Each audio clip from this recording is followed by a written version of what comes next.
Yes, I mentioned the other time that Iyinoluwa Aboyeji sprung something on the Nigerian tech ecosystem last night or yesterday evening that he and his co-founder plan to build YC for Africa. But there's a twist in the modality, and Chungozwin will give us the gist.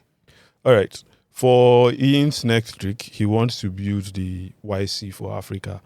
It's a lofty goal because knowing what we know about YC, knowing the impact it has had on the global startup ecosystem, those are huge boots to fill. But maybe just run through what that looks like. So 10 startups will be selected across Africa. What's the name of the Accelerate Africa. Accelerate Africa. Yeah, Accelerate Africa. 10 startups will be selected, sector agnostic, and 5 would be working. Or it's not going to be a remote program. 5 would be working or learning out of Nairobi, and the other 5 in Lagos. They would all meet up towards the end in Lagos. It's a year long. No, it's 8 weeks. 8 weeks. Yes, it's 8 weeks. But curiously, it is not going to be. So YC gives you money, and this is probably where we would get started talking about all the plans. Okay. YC gives you money. When they started out, YC gave out $20,000 for what do you call it? For 7% of your startup. And they did that for a very long time. I think in 2022, they revised their terms and began offering $500,000 to startups. I think for so you get the previous deal. I think they at some point they even increased it to I think 150,000 or so. But they increased it finally to like 500 in 2022, and you get a certain amount upfront. I think 150,000, and then the remaining 350,000 you get it after the program, like after demo day and all of that. So this time around, Accelerate Africa is saying we are not giving you.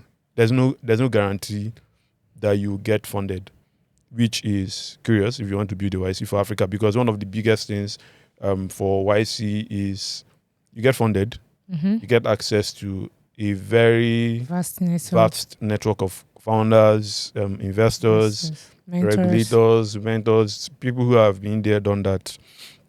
And without that funding component, or without an assured funding component, it's now worrying. How do you intend? Are you just going to do advisory, intros to investors, maybe intros to corporates for partnerships and stuff like that? So that's the first part that I'm interested in. Secondly, they are doing this with backing from USAID, and they have a $750,000 grant, but they're still not investing. Okay. So I saw a question online. Justin Norman asked a very important question. How does that affect the kind of startups or the kind of investments they make? And just to do a little explanation, so your LPs sort of determine who you invest in. If you have LPs that are impact focused, which USAID is not they are not your typical LPs. They are not a hedge fund. They are not a pension fund or stuff like that. Yeah. So they are likely to be impact focused, which means you're probably not going to be pursuing fintechs. Yes, it's right? probably you're probably looking at climate. You're probably looking at let's see. I mean, you could do humanitarian. Sort of. Yeah, basically anything that has direct impact. Yeah. It would influence the kind of startups that you pick. The third question would be if you are going to build another accelerator. We have a lot of accelerators, right? Yeah. And it's so he's still with Future Africa. Future Africa still exists, and Future Africa has done deals from like pre-seed up to I think Series A.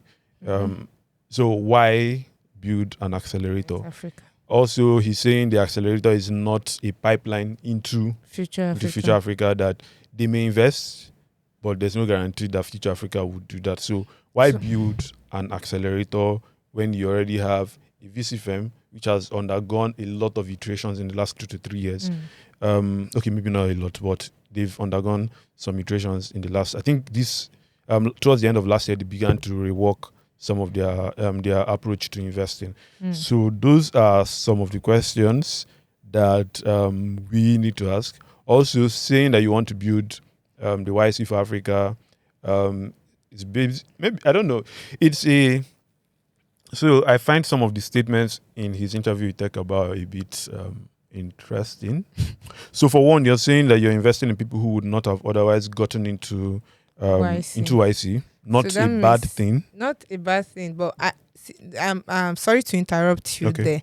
You know, while it might make the case that YC has reduced the number of checks it cuts, it gives to No, reduce the number of African startups. In short, African it's not just Africa, to be fair. yes, like it's generally. everybody. So Yes. people are literally looking for money. Yes, and that's another thing. Founders typically don't, not just founders, like right.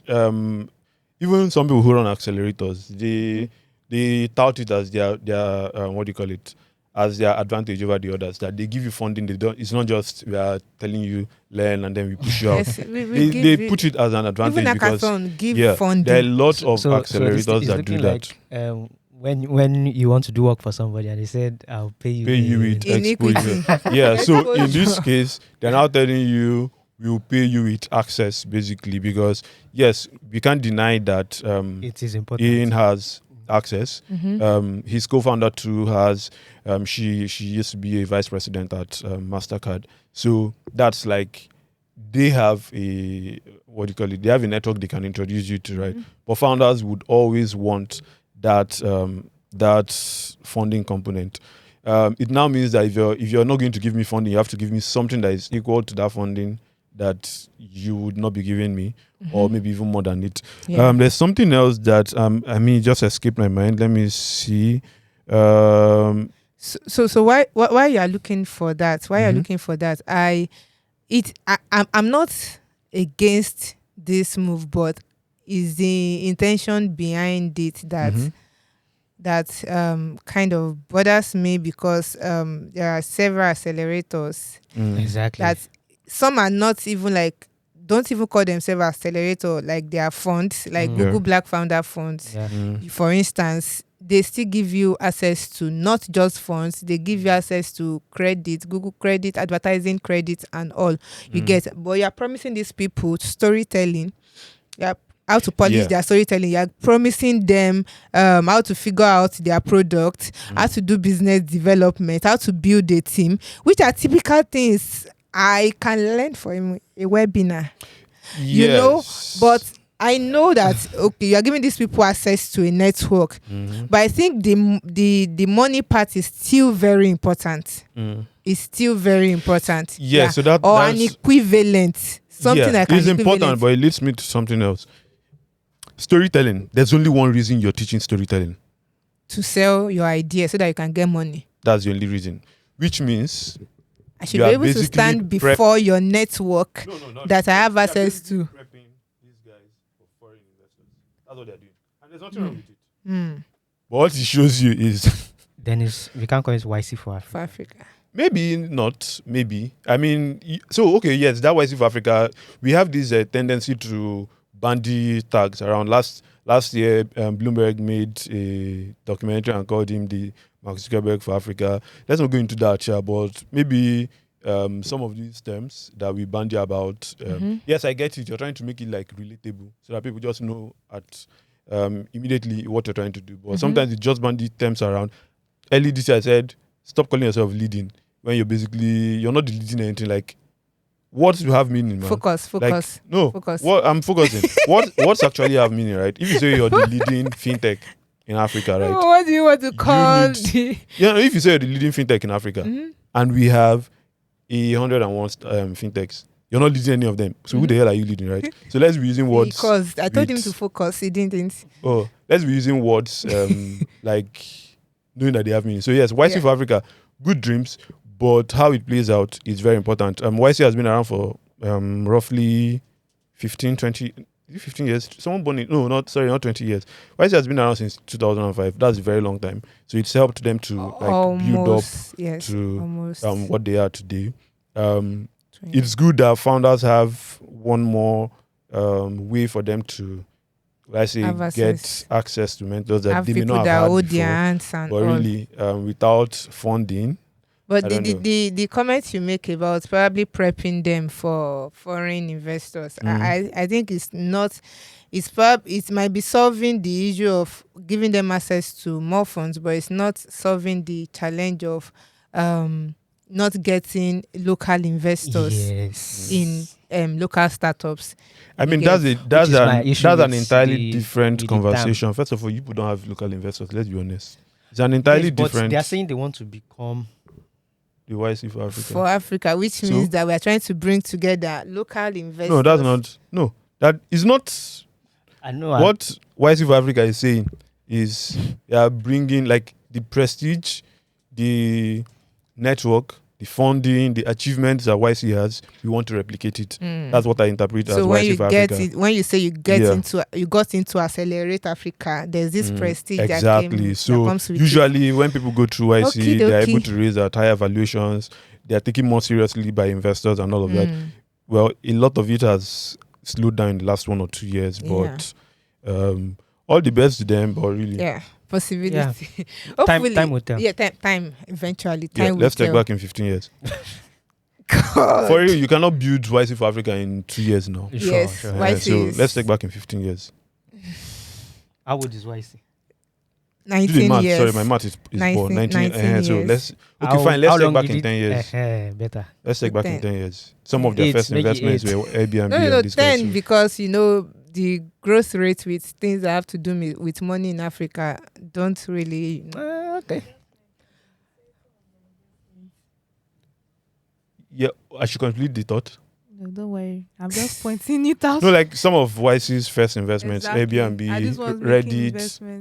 You said? Are they making investments? They're not. Okay, yeah. So some of their first investments. You just say I'm an ex-Accelerate Africa. I mean, it's just a backend. We know what this thing is. It's ex Harvard, ex Google. No, it's important. Don't remove it, please. Ex Google, ex Harvard, sorry, not ex Harvard because it can't be ex Harvard. Sorry, ex Google, Harvard trained, Stanford MBA. All those things help to get you in the door. So if you say, Accelerate Africa, hopefully they've gotten to the point where you're like, okay, if they accepted you, then it makes it easier.